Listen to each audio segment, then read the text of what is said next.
welcome to the store. Thank you so much. Nice to see you. We're here in Meruert's new SoHo store. So excited to discover the Yeah. store. I know you've been open for like a month or two and then officially open this week. Yes, we did it. We're doing a grand opening party today. Thank you for coming in. Thank you so much. Of course, I would love to explore more about the store, about the idea you had behind it, the inspiration, the feeling you want us to have when we enter the store. And then obviously it's your first design project as an interior space. I would like to know about it as well. Yeah, I'd love to talk about all of the interior decisions we made and all of the design details we planned out in here. I love this wood paneling. Tell me about it. Is it all custom made? Yes, so we drew everything out. This is what we call the library. It's meant to be kind of a sitting nook, which has transformed into a more sculptural space where we have these soil cone installations at the moment that we actually set up for our runway show that we did in here in this space as well. So does it mean that cones maybe will be changed into something else? Depends on the season? Yeah, I think so. I think it will kind of naturally flow in and out. So maybe we'll have artist installations in here. Maybe we'll install something as a project in here, just depending on the mood. Yeah. Well, how do you actually take care of them? We don't. We've kind of let them dry and naturally. They're not gonna fall apart. They are falling apart. Yeah, so we let them naturally kind of take their shape.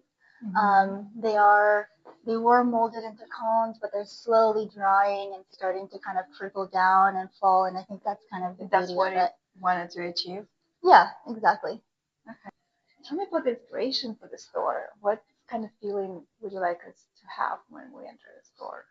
I think the reason too for opening the store is for people to have a feeling when they walk in here to see the physical touch of the store, of the brand, and the world that we're trying to build. I think there is this kind of feeling and moment of moodiness as soon as you walk in. There's a dark wood. There's the soil, I think, gives it a little bit of this earthy touch. And then a little bit of this antiquity. And so we have these wood pieces that we've built out and then applied antiques that we actually sourced. So this actually comes from a gate from this, I think it's a home somewhere on Long Island that disassembled this. And we took some parts of the gate and we applied it into the store and into the space as well. Was it hard for you to design this project? Because this is your first experience, let's say, interior designer. First, was it hard for you, challenges, and then would you do something else like that? Like, in terms of interior design? Yeah. In some ways, it's difficult because there are so many nuances to creating a space, but I have a great team.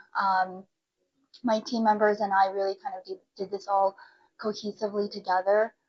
We drew the space out. It was sketched. I gave direction on how we kind of sketched by hand and we put it into CAD drawings and then we presented it. But really, it was done in such a shabby kind of way. We just all kind of put the work in. And then it was only like what, 2 or 3 months, you said? It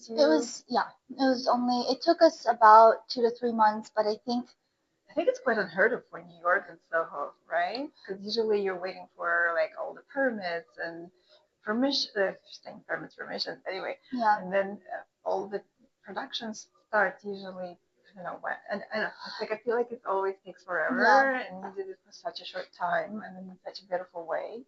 I think it depends. I think commercial spaces can take a pretty short amount of time actually, but it just depends on how much you're gutting it or how much you're actually building out. This is very cosmetic. So everything's kind of on top, so we really didn't have to deal with permitting. There are different other permits that we've had to apply for, and those do take a very long time. But this overall, I think the part that takes the longest is really kind of making the vision come to life, because we're constantly adding in new concepts and ideas.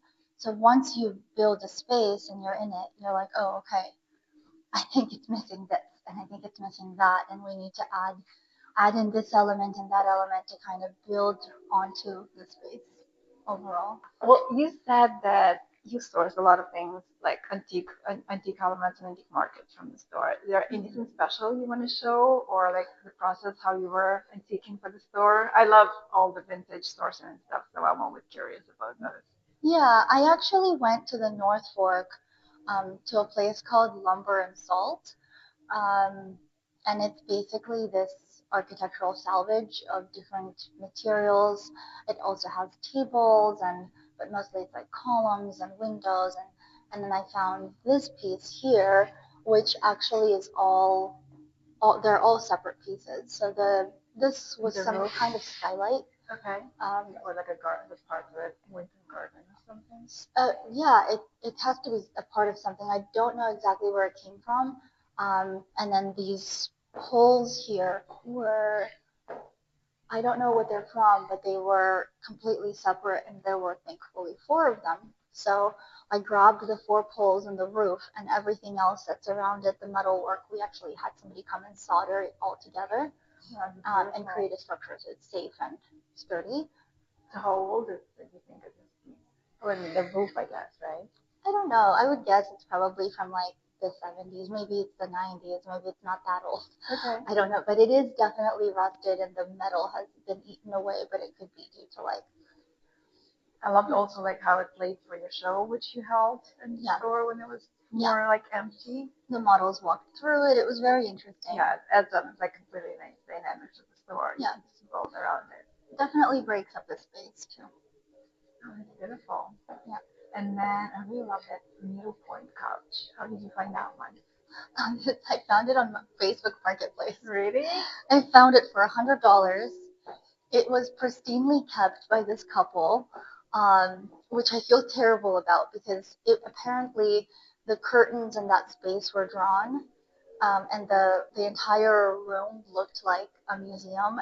It was not a space that was touched or used. Where was it? Did you go to their home to pick up? In New Jersey. New Jersey? Yeah. And so this has never seen sunlight, this couch. And that's why the colors are still so vibrant. And I actually like a little bit of aging in furniture and anything. And so we're, and I feel horrible, but we're actually trying to figure out how we're going to dismantle and yeah, age the couch a little bit.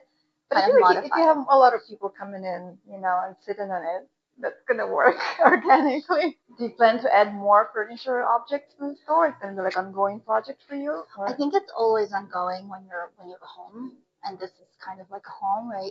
Um, everything's always getting edited. We just added curtains in here. So is this considered to be like a changing room? So there's a changing room actually right there in the corner.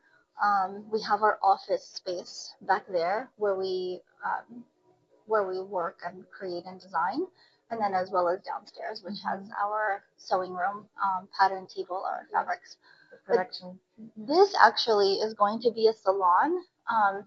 So we're going to draw the curtains here, and it's not going to be visible most of the days. And in the evenings on Fridays and Saturdays, we're going to host a little literary salon or kind of viewings and have a little bit of, I don't know, tea, and just kind of a cozy, warm space. So this space will transform still, but the rest of the space, I think, we'll be adding things and moving things around surely as well. For curating art in the space, that's actually a big part of the idea. I'm planning to host readings and poetry readings and artists in the space. I thought about kind of creating a residency program for artists as well, but I'm not sure that's quite right for the space. But I think once in a while having some art installations could be very interesting.